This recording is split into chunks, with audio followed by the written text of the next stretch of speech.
آپ نے جس تبدیلی کا ذکر کیا ہے، میرا سوال یہ ہے کہ جب ماضی کے جو اجتماع تقریباً 3-4 اجتماعات میں شرکت کی ہے آپ نے، جی جی تو اس اجتماعات میں اراکین کو اور وابستگان کو کس قدر اپنی بات رکھنے کی آزادی ہوتی تھی، اور اس میں آپ جیسے بتا رہے ہیں کہ یہ مفقود ہے، اس کا کیا فرق پڑے گا جماعت کے ارکان کے دوران؟ نہیں، وہاں تو ایسا ہوگا کہ کوئی اوپن سیشن ضرور ہوگا، اور اس اوپن سیشن میں جب سوال جواب ہوگا تو بہت سی چیزیں مرکزی لیڈران سمجھانے کی کوشش کریں گے. ہو سکتا ہے کہ ان کی بات زیادہ درست ہو، اور ہو سکتا ہے کہ جو ارکان جماعت وہاں شریک ہوں گے ان کی باتیں بھی آئیں گی تو وہ زیادہ درست ہوں، تو وہ تو وہاں جا کے معلوم ہوگا. آپ نے اس طرح سے 3 پیڑھی میں ذکر ہے کہ اسلامی اس وقت تیسری پیڑھی، آپ کا تعلق شاید کہ دوسری پیڑھی سے، دوسری پیڑھی سے. تو آپ نے پہلی پیڑھی کے لوگوں کو دیکھا ہے، جی جی. اب تیسری پیڑھی کے لوگوں کو دیکھا، ان دونوں پیڑھی کی جو لیڈرشپ تھی، جو پہلی اور دوسری تیسری، کیا فرق ہے اپروچ میں؟ دیکھیے ہر جماعت صاحب کو میں بتا رہا ہوں، ہر صاحب کو دیکھا ہے، ہر ابواللہ صاحب کو دیکھا، ہاں ابواللہ صاحب کو دیکھا آپ نے؟ دیکھا ہی نہیں ہے، بلکہ ان کے وہ یہاں جو شورا وورا ہوتی تھی بنگال میں، ان کے ساتھ بات چیت کرنے، پھر جب دہلی جاتے تھے وہاں بھی بات چیت کرنے، اور ان کا بہت اونچا مقام تھا، تو ان سے ملنے میں بھی بہت خوشی ہوتی تھی، اور بہت ہی بڑے عالم بھی تھے. تو اب کیا فرق ہے؟ فرق یہ ہے کہ جب بھی کوئی جماعت زیادہ دن جب اس کا ہو جاتا ہے تو اس میں تبدیلیاں آتی ہیں. تو تبدیلی آئی ہے، بہت سی چیزیں تبدیل ہوئی ہیں. پہلی تبدیلی تو یہ ہوتی ہے کہ جب شروع میں جو لوگ شریک ہوئے تھے انہوں نے بہت سی قربانیاں دی تھیں، وہ بڑی بڑی نوکریوں کو چھوڑا تھا اور وہ جماعت میں شریک ہوئے تھے. دوسری پیڑھی تک میں بھی یہ چیزیں کچھ نہ کچھ رہی ہیں کہ لوگوں نے قربانیاں دی، تو ان کی جو شخصیت ہوتی تھی وہ بہت زیادہ لوگوں کے لیے پرکشش ہوتی تھی، جو قربانی دے کے آتے ہیں کسی جماعت میں. تو اب وہ جو دونوں پیڑھی کے جو لوگ ہیں آہستہ آہستہ وہ اب رہے نہیں. کہیں کہیں ہیں جو ہوں، لیکن زیادہ تر لوگ اب دوسری پیڑھی کے بھی نہیں ہیں. ہم جیسے لوگ ہیں تو ایک طرح سے اب اتنے ایکٹیو نہیں ہیں جیسے پہلے تھے. تو اب تیسری پیڑھی میں وہی لوگ ہیں زیادہ تر، اور جوانوں کو ہو سکتا ہے جب جوان لیڈرشپ آئی ہے تو اس کے ذہن میں یہ بھی ہوگا کہ لیڈرشپ بھی ہر جگہ جوان ہو، تو اسی لحاظ سے وہ اپنا لوگوں کو لے رہے ہیں. تو ہوتا یہ ہے کہ جیسے مولانا نعیم صدیقی صاحب کا نام آپ نے سنا ہوگا، ان کی ایک کتاب ہے تحریک شعور. تو انہوں نے لکھا ہے کہ جب جماعت پرانی ہو جاتی ہے تو ایک نصب العین تو وہ ہوتا ہے جو دستور میں ہوتا ہے، لیکن ایک نصب العین اور بھی اس میں جڑ جاتا ہے، وہ تحفظ جماعت، یعنی جماعت کو پرانے دور میں اس نصب العین پر ٹکے رہنا ضروری ہے. اگر جو نئے لوگ آئیں گے تو اتنا زیادہ اس نصب العین سے ان کو کس قدر لگاؤ ہونا چاہیے، کمی آئے گی. تو تحفظ جماعت جب مقصد ہوگا تو جو پرانے لوگ ہوں گے یا جو لوگ نصب العین سے زیادہ دلچسپی رکھتے ہیں ان کو نصب العین سے ہٹنے نہیں دیں گے. دوسری جو اہم بات ہے، جماعت کا جو لٹریچر ہے وہ اتنا اس کی اوسط اتنی زبردست ہے، اور خاص طور مولانا مودودی کی جو کتابیں ہیں یا ان کی جو تحریر ہے یا ان کی جو تقریریں ہیں وہ زیادہ نصب العین سے ہو سکتا ہے 10% 5% میں کمی آ جائیں، لیکن زیادہ تر لوگ اس سے چمٹے رہنے کی کوشش کریں گے. اس کی وجہ یہ ہے کہ وہی پڑھ کے وہ لوگ آئے ہیں، زیادہ تر لوگ مولانا مودودی کی کتابیں پڑھ کے زیادہ تر لوگ آئے ہیں، انہی کتابوں سے وہ متاثر ہوئے ہیں اور وہ جماعت کے بانی ہیں. تو ابھی آسان نہیں ہے کہ بہت زیادہ تبدیلی آ جائے، ایسی چیز نہیں. دوسری جو اس پہ لٹریچر میں جو بات ملتی ہے قرآن شریف سے بھی جو ثابت ہوتا ہے کہ جو لوگ پیغمبر رہے ہیں ان میں سے کوئی ایسا پیغمبر نہیں جن کا ذکر قرآن شریف میں ہے کہ جو سسٹم ہے غیر اسلامی سسٹم اس سے کسی پیغمبر نے کمپرومائز نہیں کیا ہے. تو ایک تو یہ بہت بڑی دلیل ملتی ہے کہ وہ اپنے نظام کے ساتھ کو لانا چاہتے تھے دنیا کو، یا دنیا کے دوسرے سسٹم کو بدلنا چاہتے تھے. تو جو تحریکیں پوری دنیا میں چل رہی ہیں وہ تحریک اسلامی کے لوگ بھی حالات سے کہیں کہیں شاید ہی کمپرومائز کیے ہیں، لیکن ایسی کوئی چیز نہیں ملتی ہے جنہوں نے کمپرومائز کیا. جیسے 3 حصے ہو گئے ہیں جماعت اسلامی کے، خاص طور پہ اور جگہوں میں بھی ہے، لیکن ان 3 حصوں میں بھی دیکھا جائے تو کہیں کمپرومائز کرتے ہوئے نظر نہیں آتا. جہاں تک میں سمجھتا ہوں ہندوستان میں کچھ زیادہ حالات، حالانکہ وہاں زیادہ خراب تھے، بنگلہ دیش میں بھی بہت خراب، پاکستان میں جتنا جیل میں لوگ گئے، جتنا ستایا گیا وہاں، اتنا یہاں نہیں ستایا گیا ہے. جس کہ مولانا مودودی کہتے بھی تھے کہ یہ جو تحریک چل رہی ہے تو جب یہ مسلم ملکوں میں چلے گی تو وہاں 10 کوڑے ملیں گے، اور جہاں غیر مسلم ملک نہیں ہوگا، جہاں غیر مسلم ملک ہوگا وہاں 5 کوڑے ملیں گے. یعنی مسلم اس کو زیادہ پسند نہیں کریں گے، اپنے لیے نقصان دہ سمجھیں گے. تو یہاں اب جو 2014 سے جو تبدیلی ہوئی ہے تو اس میں ظاہر ہے کہ بہت لوگوں کے اندر بہت سی بے چینیاں ہوں گی کہ یہ کیا ہوگا کیا نہیں ہوگا، تو اس طرح بہت کچھ سوچ میں فرق پیدا ہو سکتا ہے. عزیز صاحب، میں نے ابھی حال ہی میں ایک پاکستان کے وہ سینئر جرنلسٹ ہیں سہیل ورائچ، انہوں نے ایک انٹرویو لیا مولانا مودودی کے صاحبزادگان سے. ہاں، وہ میں نے دیکھا ہے. اس انٹرویو میں مولانا مودودی کے ایک صاحبزادے بتاتے ہیں کہ جب ضیاء کا دور آیا تو مولانا مودودی بذات خود ضیاء کے سپورٹ حمایت کرنے کے قائل نہیں تھے، اور اس وقت جماعت کی جو وہاں پاکستانی جماعت اسلامی پاکستان جو لیڈرشپ تھی میاں طفیل صاحب کے ہاتھ میں تھی، اور جو اراکین تھے انہوں نے ضیاء کی حمایت کیا. تو سوال انہوں نے سہیل ورائچ نے پوچھا ان سے، مولانا کے صاحبزادے سے، کہ کیا اسلامی مولانا مودودی کی بات کو نہیں مانتے تھے؟ یہ سوال تھا. اس کے جواب میں وہ بولتے ہیں کہ نہیں، آپ نے جواب کیا، دستور نہیں پڑھا ہے. دستور میں امیر جماعت کے بہت زیادہ اختیارات ہیں، اور مولانا مودودی چونکہ جب امارت سے رسمدار ہو چکے تھے تو مولانا مودودی ایک عام رکن کی حیثیت سے تھے، اس لیے ان کی اہمیت تو پھر تو جو جماعت کا جو جمہوریت ہے، رائے عامہ ہے، جو احترام کرنے کی روایت وہاں سے شروع ہوئی ہے، کیا اس روایت کا عکس اب موجودہ جماعت میں پائی جاتی ہے کہ نہیں پائی جاتی ہے؟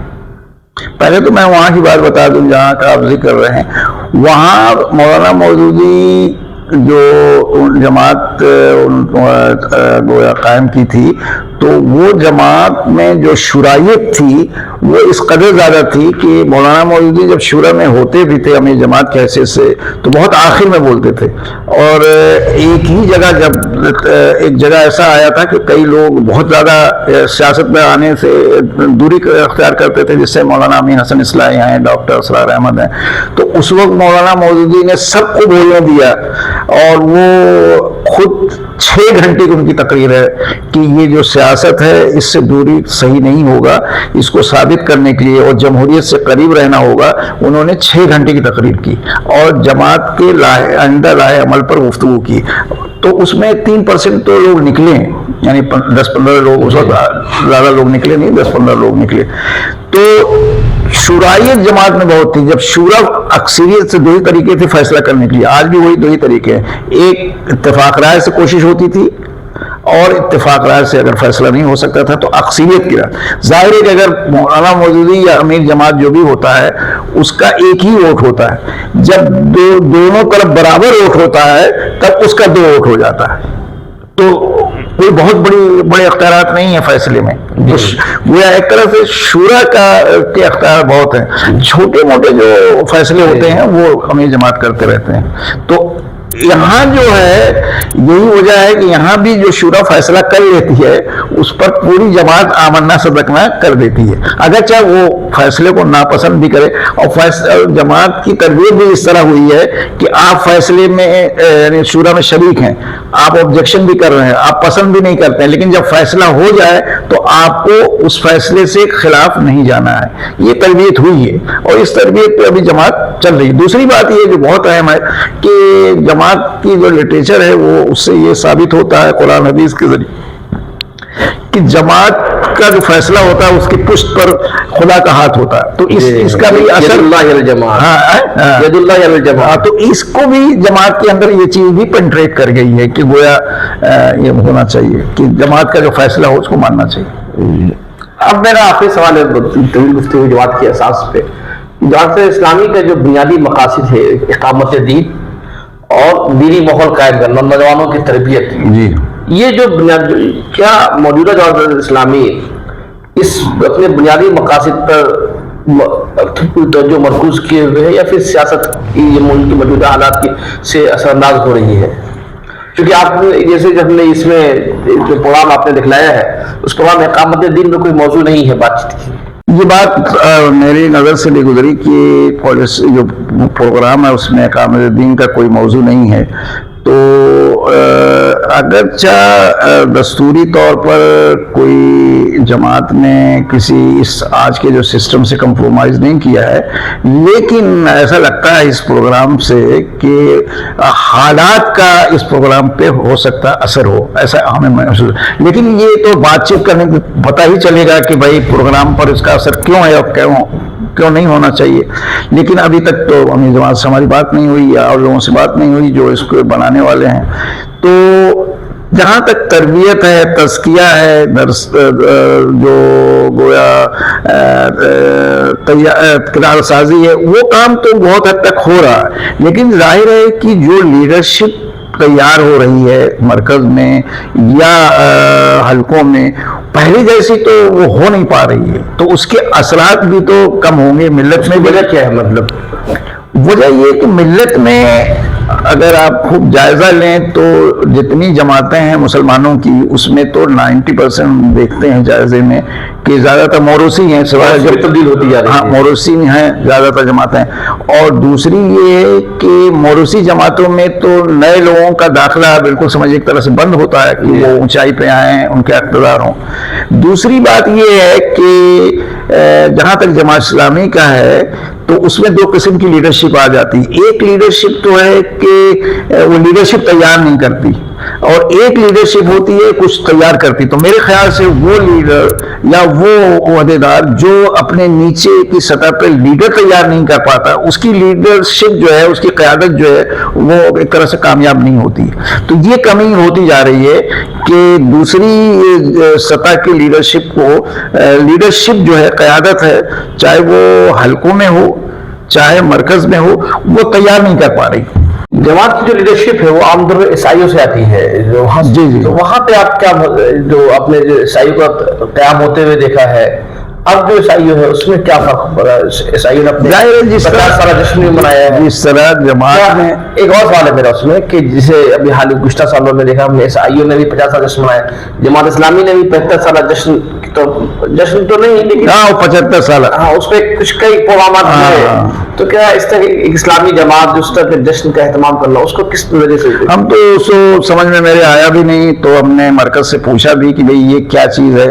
تو پتہ یہ چلا کہ یہ شورا نے فیصلہ نہیں کیا ہے، یہ فیصلہ وہاں کی جو شعبہ تنظیم ہے اس نے کیا، اور امیر جماعت نے اس کو یس کر دیا، جس کی وجہ سے وہ ہو گیا. ورنہ اس طرح تحریک اسلامی میں 75 سالہ جشن یا اس طرح کی چیز بہت زیادہ اچھی نظر نہیں آتی. اور عیسائیوں میں کیا فرق ہے؟ عیسائیوں میں بھی وہی جو جماعت کے اندر بہت حد تک تبدیلی آئی ہے، اسی قسم کی تبدیلی عیسائیوں میں بھی ہے. اور ظاہر ہے کہ وہیں سے جب آتے ہیں تو ایک وقت تھا کہ عیسائیوں کے بہت کم لڑکے عہدے پر ہوتے تھے. صرف جعفر صاحب عیسائیوں سے آئے تھے، لیکن جعفر صاحب نے وہ تمام چیزیں تھیں جو پرانے لوگوں میں قربانی دینے کی یا بزرگوں کی جو ایک حیثیت ہوتی ہے، جو شخصیت ہوتی ہے، وہ ساری چیزیں ان میں تھیں. اور جماعت سے ان کی جو معلومات تھی وہ بہت اچھی تھی. ایک ہوتا نا قائد ہوا، لیکن جماعت کے ایک ایک فرض سے واقفی ہو، جماعت کے پالیسی سے اچھی طرح واقف ہو، اس کی ڈسپلن سے واقف ہو، اس کی رودات سے واقف ہو، اس کے فیصلوں سے واقف ہو. تو یہ سب چیزیں ان میں تھیں، ان میں ہیں اور تھیں ہمارے جعفر صاحب میں. وہ آہستہ آہستہ کم ہوگی. مولانا نصرت علی صاحب میں تھیں، وہ بھی اب نہیں رہے. تو اس طرح کمیاں ہوتی رہتی ہیں کہ جو جماعت کے ایک ایک فرد کو جانے، ایک ایک رکن کو جانے، ایک ایک رکن سے کام لینے کی کوشش کرے، یہ کمی آ گئی ہے آہستہ آہستہ. اچھا، یہ آخری سوال ہے آپ سے کہ آپ جو جماعت میں شرکت کریں اجتماع میں، تو ایک دوسری نسل کے ہونے کی حیثیت سے اپنے تیسری اور چوتھی نسل کو کیا نصیحت کریں گے اگر موقع ملا آپ کو بات کرنے کی؟ تو یہ تو لوٹ پیچھے کی طرف ہے، گردش ایام تو پھر دکھا دے وہی صبح شام، تو ہم تو یہی نصیحت کریں گے کہ ظاہر ہے جیسے مولانا علی میاں رحمۃ اللہ علیہ ایک بات کہا کرتے تھے کہ اگر ہم سے کوئی پوچھے تو میں تو ملت کو کہوں گا اتنے پیچھے جاؤ، اتنے پیچھے جاؤ کہ جو صحابہ کا دورہ ہے اس میں پہنچ جاؤ.